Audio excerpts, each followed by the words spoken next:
మీరందరూ సిద్ధంగా ఉన్నారనే సంగతి నాకు తెలుసు.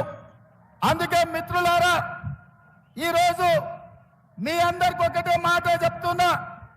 70 సంవత్సరాల తర్వాత మన పాలమూరుకి తెలంగాణకు నాయకత్వం వహించే అవకాశం వచ్చింది.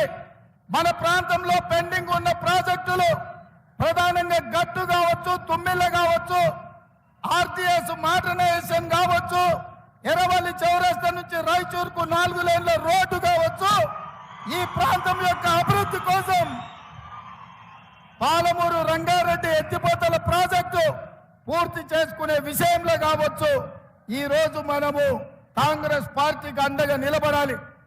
మిత్రులారా, ఈడికొచ్చిన మా నడిగడ్డ సోదరులను అడుగుతున్నా. బంగ్లాలో బొట్లో కత్తి పెట్టుకొని బయలుదేరిండ్రు కాంగ్రెస్ పార్టీని చంపాలని, ఈ ఎన్నికల్లో ఓడించాలని.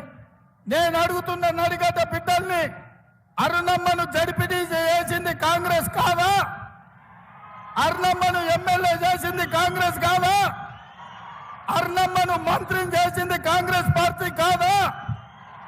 భరత్ సింహారెడ్డి ఏరియాల చేసిన దందాలు కాంగ్రెస్ పార్టీని అడ్డం పెట్టుకొని వందల వేల కోట్ల రూపాయలు సంపాదించుకోలేదా?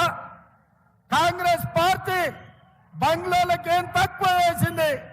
ఇవాళ కాంగ్రెస్ పార్టీని ఓడించాలని బంగ్లాలు కుట్ర రాజకీయాలు చేస్తున్నారు. అందుకే మిత్రులారా, ఈ కుట్రల్ని తిప్పికొట్టాలి. రాబోయే ఎన్నికల్లో కాంగ్రెస్ పార్టీని గెలిపించాలి. కాంగ్రెస్ పార్టీని గెలిపిస్తేనే మన నడిగడ్డ ప్రాంతం అభివృద్ధి చెందుతుంది. ఇవాళ అందుకే మీ అందరిని ఒక్కటే అడుగుతున్నా. మన ప్రభుత్వం వచ్చి 5 నెలలు కూడా కాలేదు. 6లో 5 గ్యారంటీలను అమలు చేసినాం. ఆడబిడ్డలకు ఆర్టీసీలో ఉచిత ప్రయాణం, ఆడబిడ్డలకు 500 రూపాయలకే సిలిండర్, అదేవిధంగా పేదవాడి ఇంటికి 200 యూనిట్లు ఉచిత కరెంటు, రాజీవ్ ఆరోగ్యశ్రీ ద్వారా 10 లక్షల రూపాయలు ఉచితం, అదేవిధంగా ఇందిరమ్మ ఇండ్లు 4.5 లక్షలతోటి 22,000 కోట్ల రూపాయలు మంజూరు చేసినాం. ఇన్ని చేసినా ఇవాళ బీఆర్ఎస్ వాళ్ళు అంటున్నారు, కేటీఆర్ అంటున్నాడు మీరు 6 గ్యారెంటీలు అమలు చేయలేదని. అందుకే ఈ వేదిక మీద నుంచి కేటీఆర్ కో సూచన చేస్తున్నా. కేటీఆర్, నువ్వు పని చెయ్యి.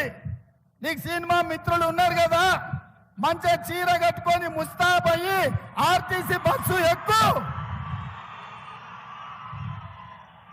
కేటీఆర్, మా ఉచిత పథకాలు అమలు అవుతున్నాయో లేదో, అన్నం ఉడికిందా లేదా అని ఒక్క మెతుకు బట్టి చూస్తాం. మా గ్యారంటీలు అమలు అవుతున్నాయో లేదో తెలవాలంటే నువ్వు చీర కట్టుకొని ఆర్టీసీ బస్ ఎక్కు. హైదరాబాద్ నుంచి జోగులాంబ తల్లి ఆశీర్వాదానికి రా. నిన్నెవరైనా ఒక్క పైసా అడిగితే మా పథకాలు అమలు కానట్టు, అడగకుండా జోగులాంబ దగ్గర దించుతే మా గ్యారంటీలు అమలు అయినట్టు. అదే విధంగా